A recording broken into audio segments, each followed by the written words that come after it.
제가 결혼하고 한 1년쯤 지난 후에 제 딸이 태어났습니다.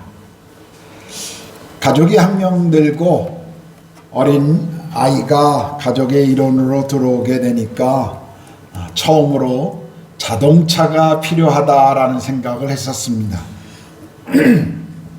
마침 그때 또 제가 일하던 곳에서 퇴직하게 되어서 퇴직금을 300만 원 정도 받았습니다. 그리고 그것을 가지고 자동차 중고 매장에 가서 지금도 기억이 납니다. 260만 원 주고 빨간 프라이드 차를 샀었습니다. 그래서 아직도 제 아이들은 빨간색 프라이드를 우리 차라고 늘 생각합니다.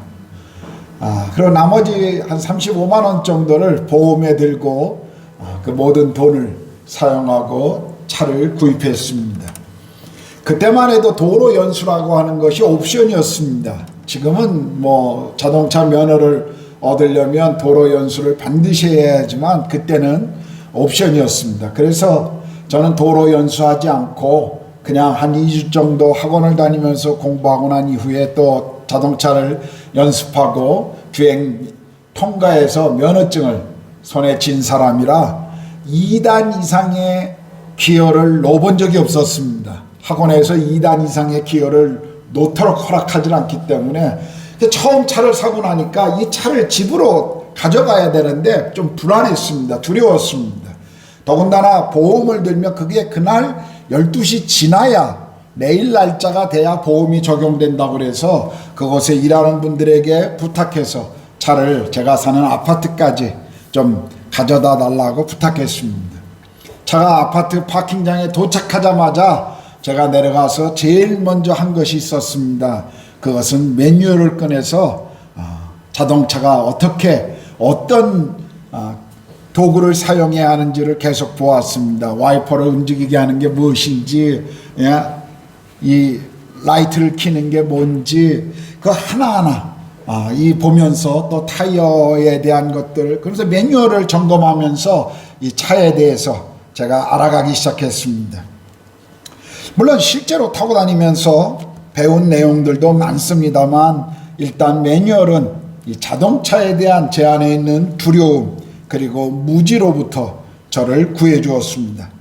그 이후에도 차가 문제가 생기면 늘 저는 매뉴얼을 펼쳐서 확인하곤 했었습니다. 그리고 매뉴얼에 있는 대로 차를 관리했습니다. 만약 운전자가 매뉴얼의 내용을 무시한다면 운전하고 있는데 빨간 엔진등이 들어왔음에도 불구하고 계속 운전을 강행한다면 아마도 끔찍한 일을 당하거나 아니면 엄청난 돈을 사용해야만 할 것입니다. 결혼도 어떤 의미에서 마찬가지입니다. 성경은 처음 인간이 창조되고 하나님이 만드신 첫 번째 제도 공동체가 결혼이었습니다. 그리고 요한계시록을 읽어보면 새하늘과 새 땅이 이 땅에 임하는 마지막 때 어린 양의 혼인잔치가 이 땅 가운데 있는, 그래서 인류의 마지막 순간을 결혼에 비유하여 마치고 있음을 우리는 보게 됩니다. 성경은 결혼이 하나님께서 만드셨고 하나님이 계획하신 작품이라고 우리에게 말씀하십니다. 그러므로 창조주 하나님이 직접 만드신 결혼이라면 하나님이 왜 결혼을 만드셨는지 어떻게 설계하셨는지를 우리는 아는 것이 중요할 것입니다. 우리 모두는 행복한 결혼을 꿈꾸며 기대합니다. 그런데 어떤 이들은 과도한 기대를 가지고 결혼했다가 곧 실망하기도 하고, 또 어떤 이들은 그릇된 관점으로 결혼 생활을 시작해서 실망하는 것을 볼 수가 있습니다. 실제 우리 주변에 우리에게 결혼에 대한 이야기를 해주고 있는 주변의 목소리를 들어보면 긍정적인 것보다는 사실 부정적인 것들이 참 많습니다. 너 싱글로 살면서 외롭게 살래? 결혼해서 지겹게 살래? 뭐 이런 얘기를 결혼하지 않은 미혼들에게 이야기하든지, 아니면 또 결혼을 앞둔 사람에게 결혼은 무덤이야 라고 말해주고 있는 친구들을 보면서 왠지 모르게 결혼에 대한 막연한 기대감과 동시에 두려움을 갖는 것이 사실입니다. 이럴 때 정말 시간이 흐르거나 환경이 변해도 변하지 않는 매뉴얼이 있다면 아마 우리 마음에 얼마나 좋을까 하는 그런 생각을 갖곤 합니다. 그런데 바로 그 매뉴얼이 있습니다. 성경 말씀이야말로 결혼의 의미와 목적과 그리고 하나님이 계획하신 행복한 결혼을 위한 분명한 매뉴얼입니다. 더욱이 결혼은 하나님께서 만드신 제도이기 때문에 하나님의 말씀인 성경이 분명한 매뉴얼이 되어주십니다. 자, 이제 본문을 보겠습니다. 우리가 오늘 본문을 통해서 결혼에 대해서 배워야 하는 첫 번째 것은 결혼이 하나님의 계획에서 출발한 것이다 라는 것입니다. 18절을 보겠습니다. 18절 전반부를 보면 여호와 하나님이 이르시되 사람이 혼자 사는 것이 좋지 아니하니 라고 말씀하셨습니다.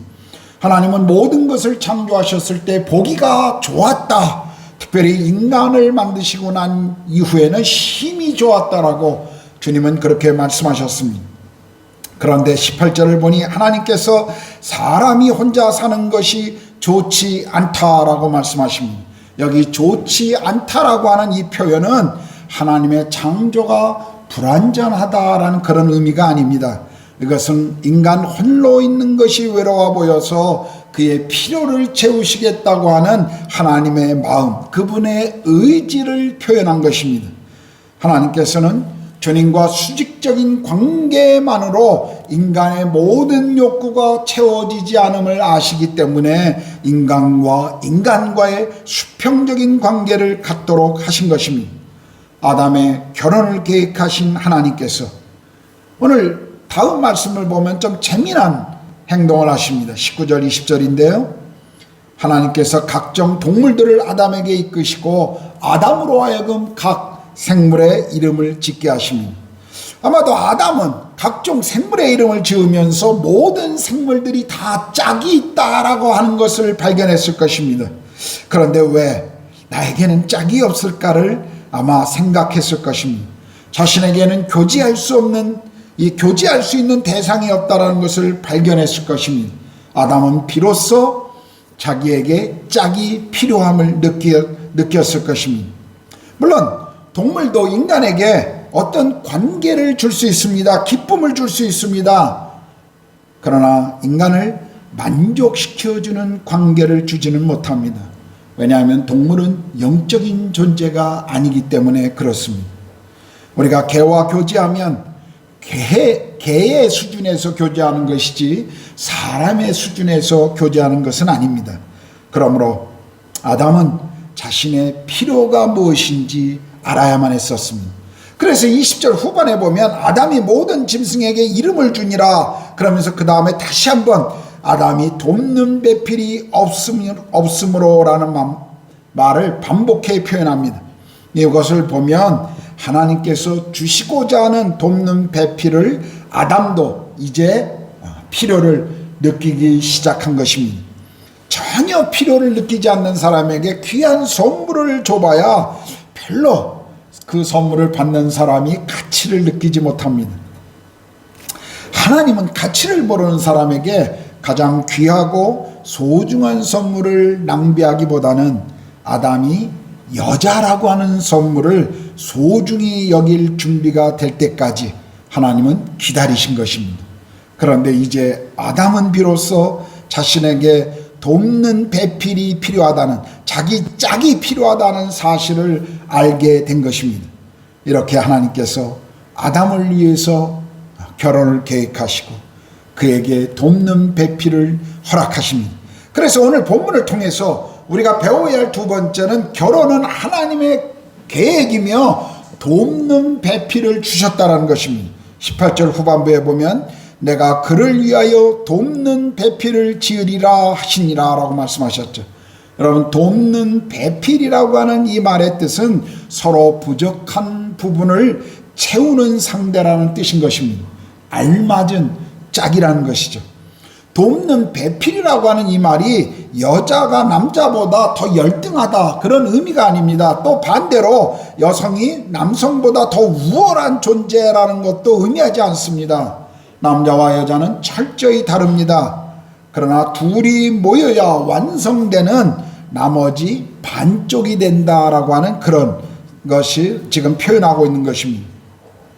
요즘 결혼한 후에 행복해하지 않는 커플들의 이야기를 들어보면 한결같이 하는 말이, 이럴 줄 알았으면 결혼을 다시 생각할 걸 그랬어요 라고 말합니다.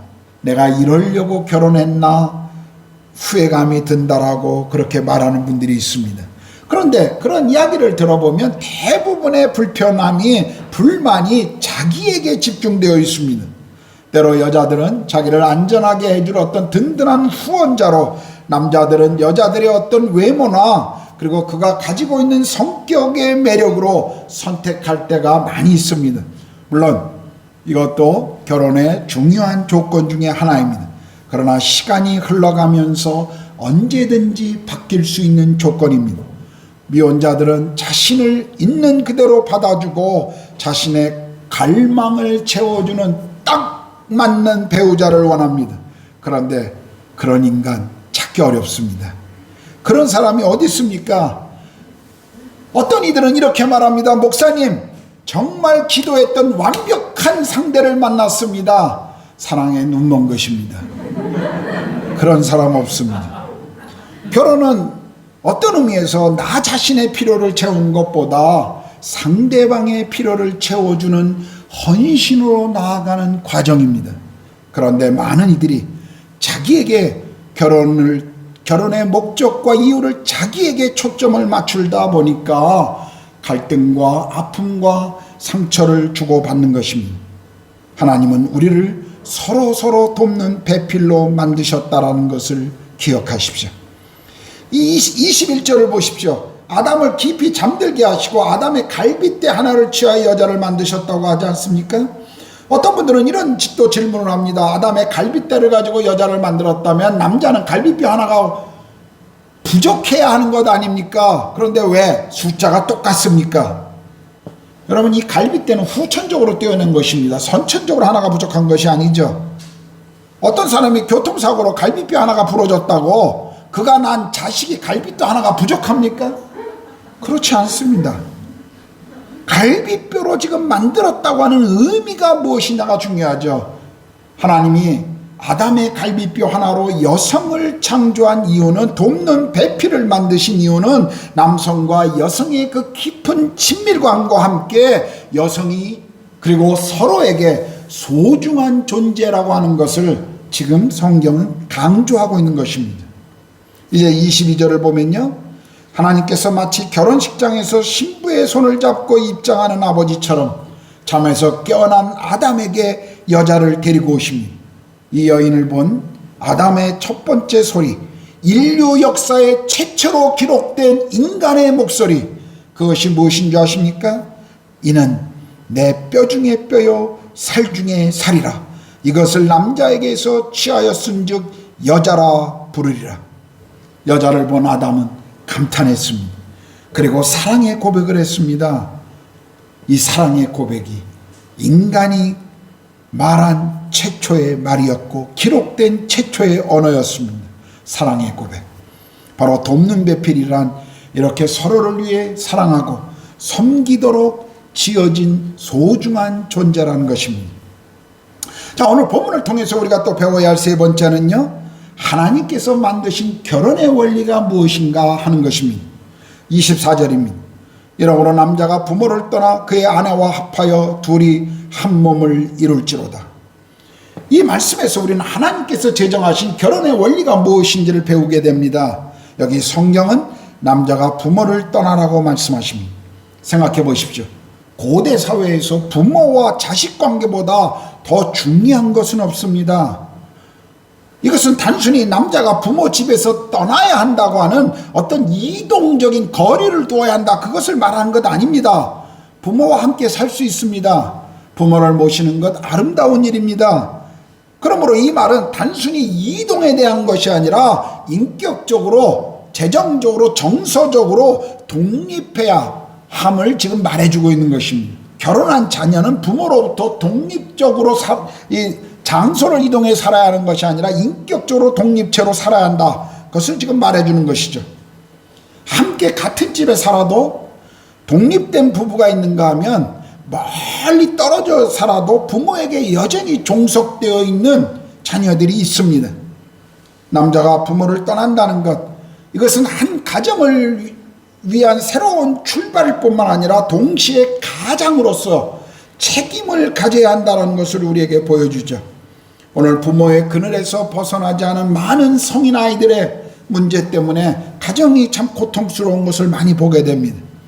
우리가 기억해야 할 것은 결혼한 이들에게 있어서 가장 우선순위는 남편이며 아내라는 것입니다. 부모가 아닙니다. 또 자식도 아닙니다. 남편과 아내에게 있어서 가장 중요한 우선순위, 그것은 부부입니다. 부모들도 자식이 결혼하면 독립된 가정의 일원으로 인정하고 인격적으로 자녀들을 떠나보내 주어야 하는 것입니다. 부모 자식 간의 관계보다 부부 관계가 더 우선입니다. 자, 성경은 오늘 말씀해 보면 결혼은 남자와 여자의 연합을 말하죠. 결혼은 분명히 남자와 여자가 하는 것입니다. 너무나 당연한 말을 오늘날 이렇게 강조해야 하는 슬픔이 있습니다. 오늘날 성경이 말씀하시는 결혼의 의미를 왜곡하는 사람들이 있죠. 그래서 이런 성경의 가르침을 고루한 생각이라고 생각하는 사람들이 있고, 어떤 사람은 이런 이야기를 하면 분노까지 하는 사람이 있습니다. 그러나 성경은 분명히 우리에게 선포하십니다. 결혼은 남자와 여자가 하는 것이지 남자와 남자가 여자와 여자가 하는 것이 아닙니다. 이런 모습은 죄의 결과로 나타난 타락의 결과일 뿐인 것입니다. 오늘 결혼에 대한 전통적인 가르침이 무너지고, 그리고 많은 나라들이 동성결혼을 허락하고 있다고 해서 성경의 이 말씀이 변화되는 것은 아닙니다. 동성결혼은 하나님을 떠난 이들에게 나타나는 방종일 뿐이라고 성경은 우리에게 분명히 경고하고 있습니다. 이것은 성적인 취향도 아니며 성적인 성향도 아닙니다. 하나님을 떠난 죄인들의 타락한 모습일 뿐입니다. 여기 성경은 그의 아내와 합하여 둘이 한 몸을 이루라고 말씀하십니다. 한 몸을 이룬다는 것, 이거는 1차적으로 이건 성적인 결합을, 성적인 연합을 의미합니다. 그러나 꼭 육체적인 연합뿐만 아니라 이것은 정서적인 영적 연합이 함께 이루어지는 것을 말하고 있습니다. 한마디로 전 인격적인 연합을 의미합니다. 사람들은 육체적인 연합을 아주 중요하죠. 그래서 마음에 드는 외모를 찾습니다. 결혼할 때 외향적인 끌림을 갖게 하는 것, 하나님이 우리를 그렇게 만드셨습니다. 이성을 향해서 그런 어떤 끌림을 갖도록 하는 것, 하나님의 계획이고 하나님이 우리를 그렇게 만드셨기 때문에 그것은 너무나도 당연한 것입니다. 난 외모 안 봐. 거짓말입니다. 왜 외모를 보지 않습니까? 성경도 사람은 외모를 보거니와 나 여호와는 중심을 본다고, 사람은 분명히 외모를 본다고 말씀하고 있습니다. 외모 끌리는 거 중요합니다. 어떤 이들은 결혼하면서 염려해, 특히 신앙이 좋은 젊은이일수록 이런 얘기합니다. 하나님이 내가 전혀 나한테 어울리지 않는 여자를 데려다가 결혼해 라고 말할까봐 두렵다고. 하나님 절대 그러신 분 아니십니다. 자기가 끌리는 사람과 만나게 되어 있습니다. 그럼 하나님이 우리를 그렇게 만드셨기 때문에 그래요. 또 어떤 이들은 정신적인 교류를 굉장히 중요하게 생각하죠. 그런 특별한 분들이 있습니다. 우리 주변에도 그런 분들이 있죠. 어떤 육체적인 연합보다도 정신적인 교류를 더 중요하게 생각하시는 분들, 지적이고 그리고 정서적인 이런 영역에 서로 끌리는 것을 경험합니다. 이것도 굉장히 중요합니다. 그러나 이런 육체적인 정서적인 연합보다도 그리스도인들에게, 사람들에게 있어서 가장 중요한 것은 영적인 연합인 것입니다. 왜냐하면 진정한 영적인 연합이 있어야 하나님이 다스리시는, 하나님이 의도하신 가정을 이룰 수 있기 때문입니다. 그러므로 두 사람이 모두 그리스도인이어야 하나님의 통치를 받을 수 있고 하나님께 순종할 수 있는 것입니다. 종종 교회 안에서 특별히 여성분들이 이 자매들에게 많이 경험됩니다. 특별히 교회 안에 또 성경도 보면 많은 분들이, 여성들이 신앙이 좋고 주님을 따르는 열심들이 있다 보니까 가정에서 남편이 신앙이 없거나 남편이 아니면 신앙적으로 좀 어린 미성숙한 사람들이 있을 때 이 아내들이 그것 때문에 굉장히 힘들어하는 것을 보고 종종 그런 가정의 아내들이 남편을 뭔가 어떻게 좀 변화시켜 보려고, 남편을 뭔가 좀 예수님께 뭔가 좀 바꿔보려고 굉장히 이렇게 노력하는 것을, 그 안타까운 마음들을 참 많이 봅니다. 그런데 한 가지, 그럼에도 불구하고 놓치지 말아야 될 것, 그것은 아내들은 교만하지 말고 사랑하고 인내함으로 남편의 지도력을 인정하고 복종해야 하는 것입니다. 남편은 저보다 신앙이 어려요. 그래도 복종해야 합니다. 성경에 어디 당신이 신앙이 더 좋으니까 집안의 가장으로 내가 세우겠노라고 그렇게 말씀하셨습니까? 아닙니다. 가정의 지도자는, 가정의 리더십은 하나님이 남편에게 주셨다라는 것을 우리는 잊지 마셔야 합니다. 페미니즘 시대에 목사님 그런 표현이 어디 있습니까? 라고 말할지 모르겠어요. 그러나 그것은 시대가 변하지 않는 하나님이 우리 가정에게 주신 그분의 명령입니다. 서로에게 다가가면 갈수록 우리는 부딪히고 상처를 받습니다. 그러나 하나님이 가정의 주인이 되실 때 가장 행복한 가정이 될 수 있습니다. 그림 하나 볼까요? 우리 많이 보는 그림이죠. 우리는 서로 죄인이기 때문에 남편과 아내가 서로 다른 사람이 서로에게 가까이 가려면 거기는 부딪히고 그 부딪힘 속에서 상처를 받을 수밖에 없습니다. 그러나 우리가 하나님을 더 가까이 가면, 하나님이 우리를 통치하시면 우리는 사실은 멀어지는 게 아니라 더 가까이 가는 것입니다. 저는 종종 교회에서 믿지 않는 남편을 가진 분들에게 이런 농담처럼 이런 얘기를 합니다. 믿는 아내를, 그리스도인 아내를 가졌다는 것이 당신 얼마나 복인 줄 아냐고. 정말 얼마나 복인 줄 아냐. 당신을 위해서 기도하지, 당신에게 순종하려고 하지, 당신을 어떻게 섬기려고 하지. 딴 여자 같았으면 벌써 그런 얘기하면 그런 것 같긴 합니다. 그리고 대부분 또 그래요. 여러분, 결혼이라고 하는 것, 그것은 남편과 아내가 서로를 향해서 달려가는 것 아닙니다. 여기에는 서로 상처와 부딪힘밖에 일어나지 않습니다. 그러나 하나님을 향해서 우리가 가면 사실은 더 가깝게 만나게 되는 것입니다. 그러므로 우리에게는 영적인 연합이 반드시 필요합니다. 이것을 갖지 못한 남편이 또는 아내가 신앙을 갖지 못한 분들은 참 이것 때문에 마음을 오랫동안 힘들어하는 것을 보았습니다. 계속 기도하고 인내함으로 주님이 이루실 것들을 바라보면서 기도하십시오. 하나님이 그 일을 이뤄 가실 것입니다.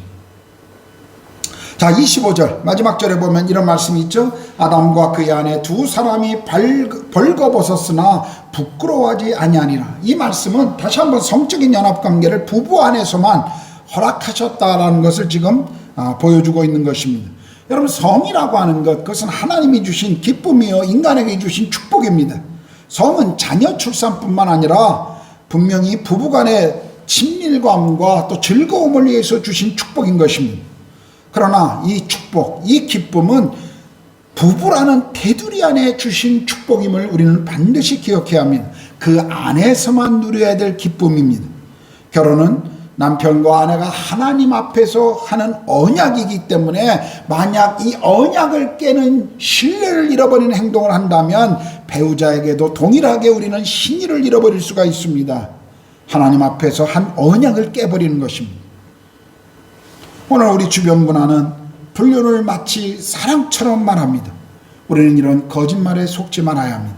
많은 젊은이들이 경제적인 이유 때문이라고 요즘 말하기도 합니다만, 아니면 결혼하기 전에 함께 살아보는 것이 더 나은 배우자를 선택하는 데 도움이 된다고 어떤 이들은 혼전 동거를 장려하기까지 하는 것을 저는 읽은 적이 있습니다. 그러나요, 그것은 성경이 명확하게 분명하게 죄라고 말씀하시는 것뿐만 아니라 실제적인 통계만 보아도 혼전 동거한 커플이 결혼한 커플보다도 훨씬 헤어진 확률이 훨씬 높다는 것입니다. 여러분, 사탄은 늘 우리 앞에 쾌락이라고 하는 달콤한 유혹을 던지지만 그 결과가 가져올 상처와 아픔에 대해서는 이야기하지 않습니다. 성경은 사랑이라는 단어를 사용할 때마다 감정의 용어가 아닌 행동의 용어로 사용하십니다. 사랑, 이 사랑이라는 감정, 언제나 우리에게 있는 것 아닙니다. 그래서 사람들이 이제 사랑이 식었어라고 말하곤 합니다. 그러나 언약은요, 감정적인 것이 아닙니다. 그것은 우리가 감정과 환경에 관계없이 끝까지 행동으로 사랑해야 할 책임을 우리에게 가르쳐주고 있는 것입니다. 우리가 결혼할 때, 아플 때나 건강할 때나 가난할 때나 부유할 때나 죽을 때까지, 죽음이 우리를 갈라놓을 때까지 남편으로서 또는 아내로서의 책임을 다하겠습니다라고 서약하는 것, 요즘 결혼식엔 그 서약도 다 빼버리고 뭐 그렇게 그냥 즐겁게들 하던데, 중요한 것은 그 서약 자체가 뭡니까? 그럼 우리의 책임이 무엇인가를 우리에게 가르쳐주고 있는 것입니다. 여러분, 하나님 앞에서 우리가 결혼했다고 하는 것은 하나님의 언약 가운데 들어간 것을 말하는 것입니다. 그러므로 그 언약은 감정, 환경에 따라 변화되는 것이 아니라 내가 끝까지 책임지는 행동하는 사랑으로 함께하겠다고 하는 약속인 것입니다.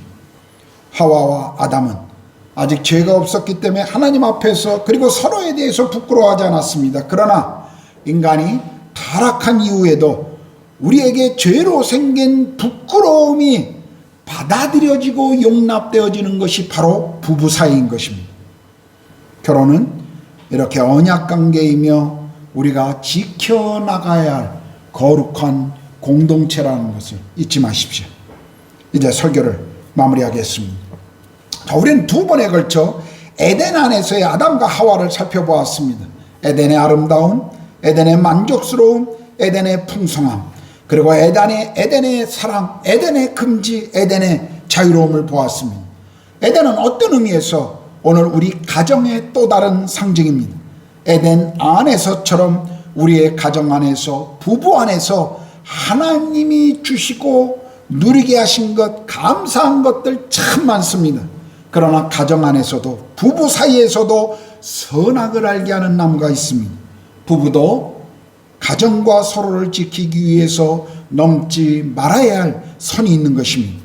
그것은 우리 가정의 행복을 제한하시려고 하는 하나님의 의도가 아니라 우리 가정을 보호하시기 위한 한계의 선이라는 것입니다. 그것은 우리의 가정을 지키시는 하나님의 계획이고 축복입니다. 우리는 이것을 지켜야 합니다. 이것은 부부 안에서만 아니라 싱글의 삶에서도 마찬가지입니다. 하나님은 부부만 아니라 싱글의 삶에서도 동일하게 관심을 가지고 계십니다. 제가 이 말씀을 준비하면서 결혼에 대한 이야기를 하기 때문에 싱글에 대한 설교도 곧 다시 한번 하겠습니다. 자, 하나님께서 직접 계획하시고 세운 제도가 결혼과 교회이죠. 구약에서 하나님이 직접 만드신 제도가 결혼이라면 신약에서는 하나님의 백성들의 공동체인 교회인 것입니다. 그래서 하나님께서는 다른 어떤 것보다도 가정과 교회를 사랑하십니다. 바울은 결혼을 그리스도와 교회에 비유하셨습니다. 에베소서 5장 31절에서 33절입니다. 그러므로 사람이 부모를 떠나 그의 아내와 합하여 그 둘이 한 육체가 될지니 이 비밀이 크도다. 나는 그리스도와 교회에 대해 말하노라. 그러나 너희도 각각 자기의 아내 사랑하기를 자신같이 하고 아내도 자기 남편을 존경하라. 아름다운 가정을 이루시기를 원하십니까? 남편들은 그리스도와 교회를 사랑하신 것 같이 자기 몸을 죽기까지 내어주신 것처럼 아내를 사랑하십시오. 아내들은 교회가 그리스도께 복종한 것처럼 남편들에게 복종하십시오. 이것이 성경의 원리입니다. 이 명령에는 조건이 없습니다. 남편이 어떻게 하면 또는 아내가 어떻게 하면 내가 어떻게 하겠다, 이런 표현이 없습니다. 성경은 그냥 무조건적으로 사랑하고 무조건적으로 복종할 것을 우리에게 요구하십니다. 남편에게 주신 명령은 아내를 사랑하는 것입니다. 아내에게 주신 명령은 남편에게 복종하는 것입니다. 그런데요, 이게 쉽나요? 쉽지 않습니다. 그래서 성경은 부부가 성령 충만할 때 이 일이 비로소 가능하다고 말씀하십니다. 부부가 주님과의 사랑의 관계가 회복되어지고 그분을 주인으로 모실 때 비로소 가정 안에서, 부부 안에서 이런 일들이 가능한 것입니다. 그러므로 이 땅에서 행복한 가정을 이루어가는 것과 그리고 가정을 회복하는 방법은 가정을 만드신 하나님께서 우리 가정의 주인 되어 주시는 것입니다. 우리 가정 안에 수많은 문제 대부분 들여다보면 하나님이 다스리지 않기 때문에 일어나는 일들입니다. 하나님의 말씀이 없고 하나님의 은혜가 가정에 없기 때문에 일어나는 것입니다. 무엇보다도 부부에게 하나님이 주인 되시지 않으면 가정의 문제를 해결할 수 있는 방법을 잃어버리게 되는 것입니다. 그러므로 남편과 아내는 주님을 주인으로 믿고 예배하며 성장하며 함께 주님 안에서 자라가야 합니다. 매일 배우자가 어떻게 하느냐로 문제를 삼는 것이 아니라 내가 매일 오늘 주님을 만나고 있는지, 내가 오늘 주님의 은혜 앞에 나가고 있는지 먼저 자신을 살펴보아야 합니다. 매일 주님과 개인적으로 만나고 새로워지고 있어야 비로소 남편이나 아내나 그리고 자녀들에게 흘러보낼 은혜가 생기는 것입니다. 나와 하나님의 관계가 해결되지 않고 나와 하나님의 관계가 회복되지 않고서는 우리가 가장 사랑하는 옆에 있는 사람조차에게도 줄 힘이, 능력이 없는 것입니다. 사랑할 힘이 생기지 않는 것입니다. 그러므로 우리 모두는 하나님 그분 앞으로 나아가야 합니다. 하나님을 만나야 하고 하나님과 매일의 사랑의 관계를 회복해야 합니다. 그렇게 내가 은혜로 치유되고 회복되고 자라갈 때 비로소 내 자녀와 배우자를 정말 사랑하는 것이 가능해지는 것입니다. 사람이 변화되는 것, 가정이 회복되는 것, 정말 산을 옮길 만한 믿음이 필요한 일입니다. 시간이 정말 오래 걸리고 인내가 필요한 엄청난 일이라는 것을 결혼한 이들 누구보다도 잘 알고 있습니다. 우리가 하나님과의 관계가 회복되지 않고서는, 매일매일 그 일이 반복되지 않고서는 가정 안에서 그저 요구와 그리고 상처와 그냥 참아주는 것으로 넘어가는 일상의 반복이 있을 뿐입니다. 결국은 그 일상이 반복되다 보면 어느 날 관계의 좌절과 포기만 있게 됩니다. 가정의 모든 어려움에는 쉽게 해결되는 정답이 없습니다. 에덴 안에서 아담이 하나님 앞에서 자신이 누구인지를 알고 하나님께 순종하고 하나님을 따를 때 에덴이 지켜졌던 것처럼 하나님이 나와 남편의 주인이 되고 하나님이 우리 가정의 주인이 되었을 때 비로소 가정이 회복되어진다는 것, 다른 방법은 없다라는 것 우리는 알아야 합니다. 그러므로 형제들, 좋은 남편이 되기 위해서, 좋은 아버지가 되기 위해서 하나님과 가까워져야 합니다. 자매들, 좋은 아내, 좋은 어머니가 되기 위해서는 역시 하나님과 가까워지셔야 합니다. 가정을 만드신 분이 하나님이시고 우리 부부를 여전히 엮고 계신 분이 하나님이시기 때문에 우리는 하나님 앞에 그분의 다스림을 받아야 합니다. 진정 행복한 가정은 하나님이 나와 아내, 나와 남편의 주인이 될 때 시작되는 것입니다. 그러므로 가정의 주도권을 하나님께 드리십시오. 여러분이 가지고 붙들고 있는 가정의 주도권 하나님께 드리십시오. 기도하겠습니다.